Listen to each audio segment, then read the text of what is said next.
오늘 본문은 2차 선교 여행을 떠난 바울이 이제 하나님의 뜻을 따라서 마게도냐 지역, 유럽 지역으로 방향을 돌리고 그 지역의 첫 번째 성 빌립보 성에서 본격적으로 복음을 전하고 있는 장면입니다.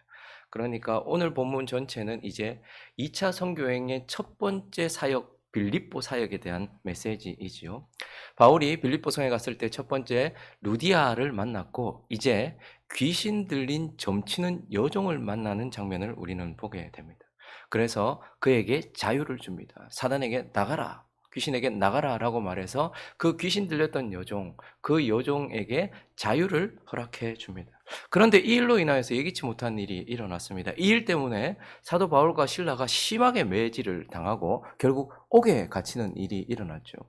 그 후에 고린도 후서를 가보시면 11장 23절을 보시면 그가 이렇게 이야기를 했는데, 그들이 그리스도의 일꾼이나 정신없는 말을 일꾼이냐 정신없는 말을 하거니와 나는 더욱 그러하도다. 내가 수고를 넘치도록 하고 옥에 갇히기도 더 많이 하고 매도 수없이 맞고 여러 번 죽을 뻔하였으니 25절에 보시면 그가 이렇게 얘기합니다. 3번 태장으로 맞고 한 번 돌로 맞고, 한 번 돌로 맞았을 때는 아마 1차 선교 여행 때 루스드라에서 맞았던 것을 말하는 것일 것이고, 여기서 3번 태장으로 맞았다라고 말하는, 3번이나 매질을, 아주 심한 매질을 말하는 겁니다. 그런데 오늘 본문이 이 앞으로 2번 더 있을 3번 동안 맞았던 첫 번째 매질이었을 것입니다. 사도 바울은 이렇게 이 일 때문에, 그 귀신 들렸던 점치는 여종을 고쳐줬던 이 일 때문에 거의 죽음에 가깝도록 매를 맞고 옥에 갇히는 일이 있었습니다.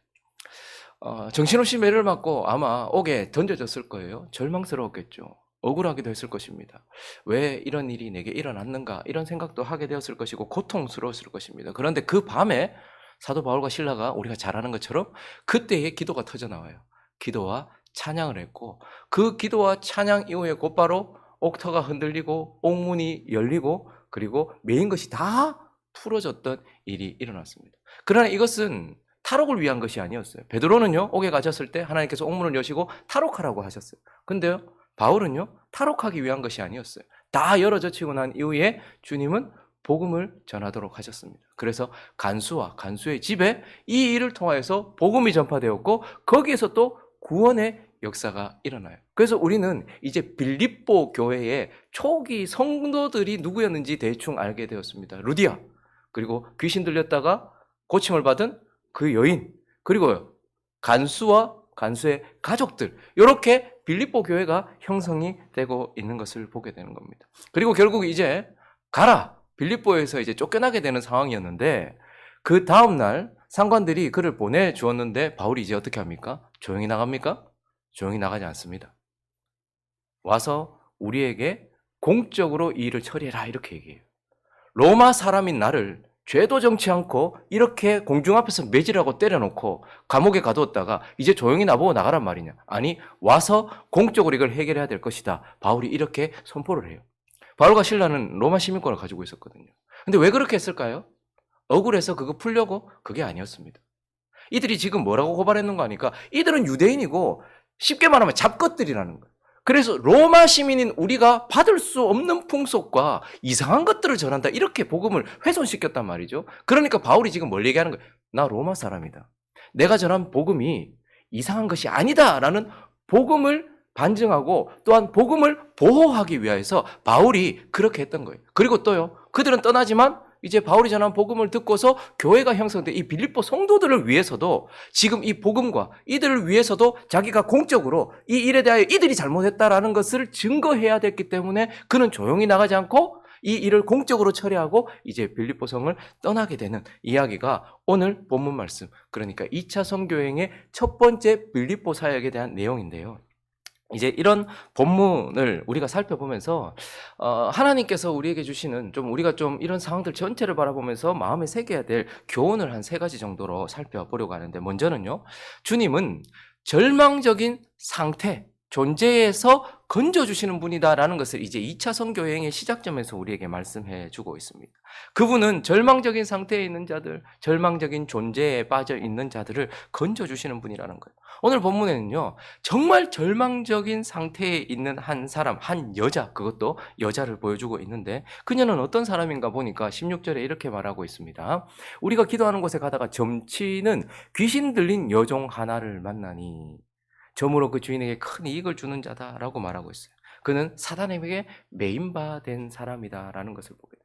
사단에게 종노릇하고 있는 사람이다라는 것을 보게 돼요.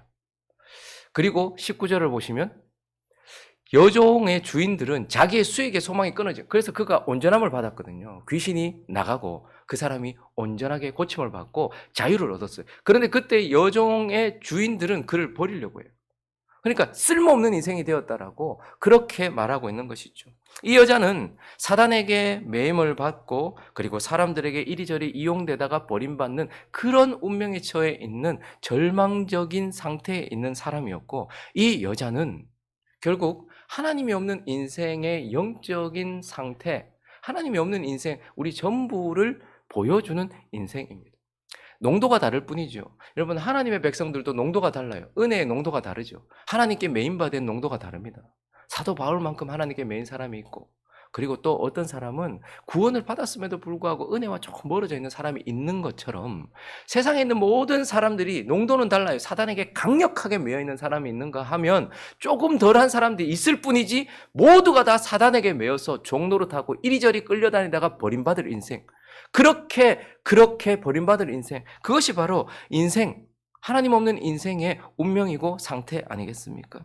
그런데 하나님은 오늘, 주님은 오늘 이곳에서 이 여인을 그 절망적인 상태, 그 존재적인 상태에서 건져내시면서 나는 절망적인 상태에 있는 자를 건져내는 자다. 사단에게 종노릇하고 이리저리 끌려다니다가 결국은 버림받을 인생들을 건져내는 자다라는 것을 이 2차 선교여행 첫 번째 빌립보성에서 우리에게 말씀해 주고 있는 것입니다. 그러므로 어떤 절망적인 상태에 있는 사람을 만나도 우리 주님은 그를 건져내신다라는 것을 우리는 보게 되는 것이죠. 그리고 오늘 본문을 통해서 우리가 또 한 가지 더 보게 되는 것은 주님은 절망적인 상황을 사용하시더라라는 겁니다. 이어지는 본문에 보면 사실 바울이 선한 일을 했습니다. 신라가 18절에 보시면 이같이 여러 날을, 자꾸 이 여자가 진짜 용했어요. 그죠? 귀신 들려서 점도 잘 쳤는데 바울과 신라가 진짜 이 하나님의 사람이다, 구원의 길을 전한다, 이 진짜 용한 여자였습니다. 진짜 제대로 귀신 들렸는 여자였어요. 그런데 이 여자가 하는 말이 진짜라도 주님은 주님의 사람을 통해서 복음이 전파되기를 원하지, 뭐 귀신의 소리라든지 뭐 이런 예수를 믿지도 않는 사람들의 그런 증거를 별로 기뻐하지 않는단 말입니다. 그래서 바울이 너무 괴로워서 여러 날을 그렇게 하니까, 귀신을 통해서 자꾸 복음을 전하려고 하니까 바울이 심히 괴로워가지고 돌이켜 그 귀신에게, 그 여자에게가 아니고 그 귀신에게 이르되 예수 그리스도의 이름으로 내가 내게 명하노니 나가! 이렇게 이야기를 했어요. 그래서 귀신이 즉시 나가게 되었습니다. 그런데 이 일 때문에 22절부터 보시면요, 무리가 일제히 일어나 고발합니다. 상관들이 옷을 찢어버리고 매로 치라 하였어요. 그러니까 막 상관들이 와서 얘기하니까 그 주인들이 돈 있는 사람들 아니었겠어요? 그러니까 정치권과 이 경제권에 있는 사람들이 결탁을 해가지고 이 인간 때문에 우리가 지금 크게 손해보게 됐다, 이거 잡아 죽여야 된다, 이렇게 얘기하니까 또 그 돈 받고 있는 그 상관들이 그냥 많이 치라 했을 거예요. 아마 바울과 신라는 나 로마 사람이다라고 외쳤을 거예요. 그런데도 불구하고 그냥 듣지도 않고 그냥 옷 벗겨서 바로 때리기 시작해가지고 그냥 뭐 재판도 없이 그냥 그렇게 된 거예요. 많이 쳤어요. 그러니까 아마 정신을 잃을 정도로 맞았을 것입니다. 그래서 그 옥에 던져버렸을 것입니다. 간수에게 명하여 든든히 지켜라, 저것들 든든히 지켜라, 이렇게 말했어요. 그가 이러한 명령을 받고 그들을 깊은 옥에 가두고 그 발에 차고까지 든든히 채워가지고 이렇게 되었던 것이죠. 이러한 상황이 되었을 때에 가끔씩 우리에게 일어나는 상황들 있잖아요.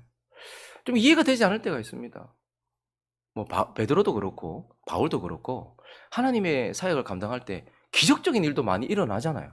그리고 우리가 후에 보는 것처럼 옥문이 막 열려요. 뭐 찾고도 다 풀리고, 나만 뿐만 아니고 거기 같이 있었던 사람들 다 풀어줘. 이런 일들도 일어나는데 이 이렇게 매맞고 옥에 갇히는 일을 막아줄 수는 없었을까? 돌에 맞는 일을 주님이 이런 상황들에서부터 나를 좀 피하게 해줄 수는 없었을까? 아니, 들어가기 전에 거기서 옥문을 열지 말고 아예 옥문으로 들어가지 않도록 하실 수도 있으신 분인데 왜 그렇게 하지 않으실까? 우리는 우리에게 일어나는 상황들이 다 이해가 되지 않고 어떨 때는 마음이 어려울 수도 있습니다. 그러나 한 가지 확실한 것은 하나님은 이런 절망적인 상황을, 이런 절망을 사용하시더라라는 거예요. 이러한 일들이 우리에게 일어났을 때에 하나님은 하지 않아도 미리 오지 않게도 하실 수 있었을 텐데 그런데 오기는 와요. 그랬을 때 하나님 분명히 이걸 사용하시더라라는 거예요. 그래서 바울과 실라가 이런 상황 만나지 않았다면 그 감옥에 있었던 간수를 만날 일도 없었을 거예요. 그리고 그 가족 전체에게 복음 전할 일은 없었을 거예요. 32절에 이런 일이 일어나지 않습니까? 결국 이 상황을 하나님께서 사용하셨기 때문에 주의 말씀이 그 옥에 있었던 간수와 그 집에 있는 모든 사람들에게 전파되는데 사용되었다라는 것이죠. 어쨌든 안 일어났으면 좋겠고 다른 방법도 있었을 텐데라고 생각이 들지만 주님이 허락하신 이 상황이 우리에게는 사용이 되더라라는 것입니다. 요셉의 이야기를 봐도 그렇지 않습니까? 하나님께서 요셉을 그렇게 사랑하셨는데 형제들에게 팔리지 않도록 하셨으면 좋았을 텐데 그런데 그 일을 하나님 사용하셔서 이집트로 보내주세요. 그리고요 종으로 팔리거든요. 그래서 보디발의 집에 종으로 들어갑니다. 그리고 또 보디발의 아내에게 누명을 쓰는 바람에 감옥에 들어가요. 근데 그것 때문에 이집트의 정치범들하고 같이 있음으로써 이집트 상황을 많이 다 알게 되는 것이죠. 그리고 결국 그것 때문에 거기서 꿈을 해석해주고 바로 앞에까지 가게 되는 그러한 일들이 일어나는 것이죠. 우리에게 일어나는 상황들이 다 해석은 되지 않는데 어쨌든 하나님은 절망적인 상황을 사용하시더라라는 것이죠. 모세도 마찬가지입니다. 모세가 40세쯤 되었을 때 이집트 왕자입니다. 이제 정권을 누가 이어받을 것인가? 이제 거기에 몰두하고 있었겠죠. 모세에게 아마 많은 힘이 실렸을 거예요. 그런데 모세가 형제들을 돌아볼 마음이 생겨가지고 나가서 히브리인들이 이집트 사람들한테 고통받는 거 보고 그거 해결해 주려고 하다가 살인. 그런데 히브리 사람들도 나를 통해서 너희들을 구원하려고 한다는 하나님의 뜻을 알 줄 알았는데 히브리 사람들도 모세를 밀어내버리고 결국 그 일 때문에 도망자가 돼버리는 거예요. 근데 이 절망적인 상황 때문에 결국 모세는 이집트 왕자로 죽지 않고 하나님 나라의 위대한 종으로 살게 되는 것이죠. 40년 동안이나 양을 치는 그 절망적인 상황이 모세를 이 세상에서 가장 온유함이 승한 자로 만들었고 하나님의 백성들을 이끌 수 있는 훈련의 장이 되었던 거예요. 어쨌든 하나님은 이 절망적인 상황들을 사용하셔서 우리의 인생 가운데 역사를 그려가시더라라는 거예요. 절망적인 상황이 올 때에 우리는 다 이해되지 않지만 그것을 사용하신다라는 거예요. 근데 또 하나 여러분 생각해 보십시오. 이 절망적인 상황 때문에 간수의 입장에서 한번 생각해 보십시오. 간수가요 오늘 이 진짜 절망적인 상황이었어요. 뭐 자꾸 어떤 여자가 어떤 사람들이 왔는데 저 사람이 구원의 길을 전한다, 막 하나님의 위대한 종이다, 막 이렇게 막 하다가 갑자기 어느 날 이 여자의 귀신이 떠나갔다는 이야기도 막 들었어요. 근데 막 그 주인들이 막 화가 나가지고 우리 상관들한테 얘기해가지고 심하게 때리고 옥에 갇혔어요. 그래서 그 사람 가다 놓고 자기는 자고 있었는데 일어나 보니까 옥문도 열렸고 전부 다 도망간 줄 알았어요. 너무너무 절망적인 상황이었습니다. 그래서 어디까지 갔는가 하면 27절에 보니까요. 간수가 자다가 깨어 옥문이 열린 것을 보고 죄수들이 도망간 줄 생각하고 칼을 빼어 자기를. 그러니까 이 사람 마음이 완전히 깨어진 거예요. 완전히 무너진 거예요. 정말 절망적인 상황이 왔습니다. 그런데 이 절망적인 상황이 무엇을 만들었습니까? 29절, 30절. 간수가 등불을 달라고 하여 뛰어들어가 무서워 떨면서. 간수가 죄인 앞에서 무서워 떨 일이 있겠습니까? 그런데 무서워 떨면서 바울과 실라 앞에 어떻게 해요? 엎드렸다. 그 매맞고 터져가지고 피투성이인 그 사람들 앞에 그가 엎드렸다. 이렇게 말해요. 그리고 외칩니다. 그들을 데리고 나가 이르되 선생들이여 내가 어떻게 하여야 구원을 받으리까? 로마의 간수가 저기 죄인들 얻어맞고 터져가지고 있는 그런 사람들 앞에 엎드릴 일이 그리고 그가 구원에 대한 일을 말할 수 있는 일이 도대체 어떻게 일어날 수 있냐는 말이에요. 그런데 이 절망적인 상황이 아니었다면 간수는 결코 이들에게 엎드릴 일도 구원에 대해서 물어볼 일도 없었을 거예요. 그런데 이 절망은요, 우리 삶에 찾아오는 절망적인 상황은요, 우리를 잠시 멈춰 세웁니다. 건강에 갑자기 적신호가 오고요. 경제적인 문제가 터지고 그리고 내 관계 문제가 터지고 내 인생에 절망적인 상황이 빡 찾아왔을 때 우리는 그때서야 비로소 달리던 우리의 인생을 잠시 멈춰요. 그리고 어떻게 할까요? 이 절망적인 상황이 아니라 해결할 수가 없으니 그때서야 비로소 하늘을 봅니다. 그리고 그때서야 비로소 지금까지 달려왔던 나 자신도 보게 됩니다. 그리고요, 진정한 필요를 구하게 돼요.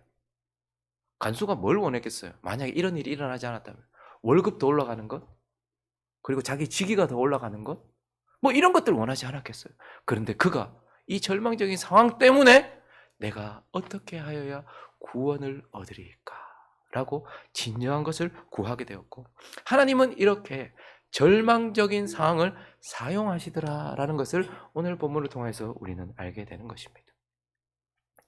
그리고 오늘 마지막으로 한 가지 더 살펴보면, 오늘 본문 전체의 내용을 통해서 우리가 또 한 가지 마음에 살필 것은, 주님은 이제 절망적인 상황에서 건져주신다라는 거예요.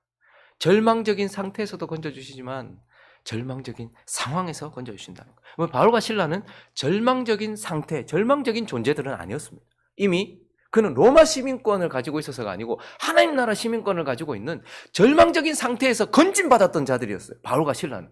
그렇지만 절망적인 존재, 절망적인 상태에서 건진받았다고 해서 절망적인 상황이 오지 않는 것은 아닙니다. 저와 여러분은 절망적인 상태에서 이미 건진받았어요. 세상 사람들은 자신들이 절망적인 상태에 있어도 그걸 모른다는 게 문제지만, 또 그리스도인들은요, 우리가 그런 존재에서, 그런 상태에서 벗어났다는 걸 잘 모르는 거, 이것도 또 문제죠. 그런데 우리가 어쨌든 절망적인 상태에서 우리는 벗어났어요. 우리는 지옥에서 벗어났고요, 사망에서부터 벗어났어요. 하나님 나라 시민권을 가지고 있습니다. 지금 여기서 어떤 경제적인 지위를 누리며 어떤 사회적인 지위를 누리며 살든지 간에 우리는 하나님 나라 백성이라는 절망적인 상태에서 완전히 벗어났어요. 그렇지만 이러한 우리의 신분이 절망적인 상황을 배제시키지는 않더란 말입니다. 그것을 피해가지는 않더란 말입니다. 저와 여러분이 하나님의 백성이라 할지라도 절망적인 상황은 찾아올 수도 있다라는 것입니다. 그러나 오늘 본문이 무엇을 말합니까? 그런 상황 가운데서 우리를 건지신다라는 거예요. 하나님께서. 26절을 한번 보십시오. 그 일이 안 일어났으면 좋겠지만 어쨌든 그 상황에 우리가 빠졌을 때 주님은 거기에 그냥 내버려 두시지 않습니다.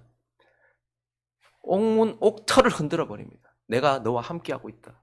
그거를 알려주시면서 큰 지진이 납니다. 옥터가 움직였습니다. 무너진 게 아니고 문이 열렸어요. 그리고 모든 사람의 메인 것이 다 벗어짐으로 인하여서 하나님은 이런 절망적인 상황에서 그들을 건져주십니다. 그리고 33절에 보니까요, 그 밤 그 시각에 간수가 그들을 데려다가 맞은 자리를 깨끗하게 씻어줍니다. 물로 씻어주고 약도 발라줬을 거예요. 그리고 또 그들은요, 그 간수는 세례를 받음으로 깨끗하게 씻음을 받고 그들이 씻음을 받으면서 이렇게 되었죠. 그리고 34절에 보니까요, 데리고 집에 올라가서 음식 차려주고, 그래서 이 절망적인 상황에 있었던 이들을 하나님께서 건져주신다라는 거예요. 저와 여러분은 이미 절망적인 상태에서 건짐을 받았어요. 그렇지만 살다 보면 우리가 알지 못하는 절망적인 상황이 찾아올 것입니다. 그러나 그때 기억하십시오. 주님은 우리를 영원히 절망적인 상태에서 건지셨던 것처럼 자주 찾아오는 우리의 절망적인 상황에서 우리를 건지시는 하나님이신 줄로 믿습니다. 그런데 오늘 이 상황이 25절을 거쳐서 온다는 것을 잊어서는 안 됩니다. 25절 읽어주십시오. 시작.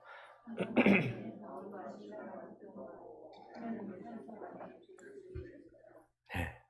절망적인 상태에서 우리를 건지시는 것은 은혜로 되어지지만 절망적인 상황에서 우리를 건지실 때에는 바울과 실라가 그 밤에, 기도는 그래서 한밤중에 터지는 거예요. 고통 가운데 오는 거예요. 어둠 가운데, 아픔 가운데 터져 나오는 거예요. 찬송도 마찬가지입니다. 한밤중에 기도와 찬양이 올려 드려졌을 때에 그들이 그 절망적인 상황에서 건짐을 받더라라는 거예요. 그래서 기도는요, 이 이해할 수 없고 고통스러운 현실에서 눈을 돌려 저 하늘을 바라보게 하는 것입니다. 기도할 때는요, 우리가 눈을 감잖아요. 왜 눈을 감습니까? 이 육으로 보이는 이 상황이나 이 땅이 아니라 내 믿음으로 보는 하늘을 바라보기 위해서 우리가 눈을 감는 거예요. 기도는 이 이해할 수 없고 절망적이고 억울하고 고통스럽고 아픈 이 현실에서 눈을 돌려 하늘을 보게 하는 거예요. 그리고요, 기도는요, 이 절망적인 나와 찢어진 나, 고통스러운 나에서 눈을 돌려서 저기 영광스러운 주님을 바라보게 하는 것입니다. 그리고 기도는요, 이 상황 가운데 불평과 불만을 쏟아내는 것이 아니고 필요와 은혜를 간구하고 하나님을 높이고 감사하는 것, 그게 바로 기도고, 한밤중에 터져나온 이 기도가 이 절망적인 상황에서 그들을 건져내더라라는 거예요. 그래서 사도 바울이 이 빌립보 성도들에게 빌립보서 4장 6절에서 이렇게 말하고 있지 않습니까? 읽어주시겠습니까? 6절, 7절 시작.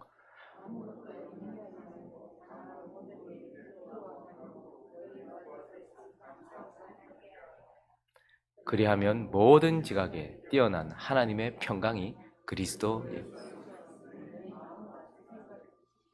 빌립보 성도들에게 쓴 빌립보서에 빌립보 성도들, 아마 이 당시에 루디아, 그리고 이제 귀신에서 쫓김받은 건진받은 이 여자, 그리고 간수들, 이들이 빌립보서를 받았을 거 아니에요. 근데 이거 경험했을 것 아닙니까? 바울이 찬양하는 소리 다 들었어요. 기도하는 소리 다 들었어요. 근데 그 기도를 통해서 하나님께서 그들을 건지신다는 것을 다 들었어요. 그래서 바울이 얘기하는 거예요. 아무것도 염려하지 말고 다만 모든 일에 기도와 간구로 너희 구할 것을 감사함으로 하나님께 아뢰라. 그리하면 모든 지각이 뛰어나신 하나님의 평강이 그리스도 예수 안에서 너희 마음과 생각을 지키시리라. 그래서 주님은 이 첫 번째, 두 번째 선교 여행의 첫 번째 사역 빌립보 성에서 절망적인 상태에서 건지시는 하나님, 또 절망적인 상황에서 우리를 건지시는 하나님이다라는 것을 이 선교 현장에서 우리에게 밝히 보여주고 있는 것입니다. 말씀을 정리하겠습니다. 우리 요한복음 13장 13절을 읽고 마치도록 하겠는데요. 요한복음 13장 13절은 이렇게 말씀하고 있습니다. 너희가 나를 선생이라 또는 주라 하니 너희 말이 옳도다. 내가 그러하다. 여러분, 예수 그리스도는 우리의 선생이십니다. 이 말은 뭐냐면 본이라는 말입니다. 예수님이 이 땅에서 하셨던 일 가운데 기적적인 일들은 내가 메시아고 하나님의 아들이라는 걸 증명하기 위해서 기적적인 일을 하셨지, 모든 일은 우리와 똑같은 성경을 가지신 인간의 몸으로 하셨어요. 그러니까 예수는 하셨는데 우리는 못한다, 예수는 예수니까 하고 우리는 아니다, 이렇게 말할 수 없단 말입니다. 그분이 우리에게 본을 보이셨기 때문에 그분은 선생이에요. 그래서 우리는 그분처럼 살아야 되고 그분처럼 그 길을 갈 수 있다라는 거예요. 예수는 선생이십니다. 그러나 또 한편 뭐라고 말합니까? 주다. 우리의 절망적인 상태에서 건져내시는 구주, 그리고 우리 삶에 자주 찾아오는 절망적인 상황에서 우리를 건져내시는 구주다. 그러므로 예수 그리스도가 우리의 앞길을 먼저 가신 선생이라는 것도 기억하시지만, 그러나 은혜로 절망적인 상태에서 건져내신 그분이 우리를 절망적인 상황에서 우리의 기도를 통하여서 우리의 찬양을 통해서 역사하시는 구주라는 것을 기억하면서 우리의 삶 속에도 옥토가 흔들리고 옥문이 열리고 묶였던 착고가 다 풀어지고 하나님의 영광이 드러나는 은혜의 역사들이 일어나는 저와 여러분 되시기를 예수 그리스도의 이름으로 축원합니다.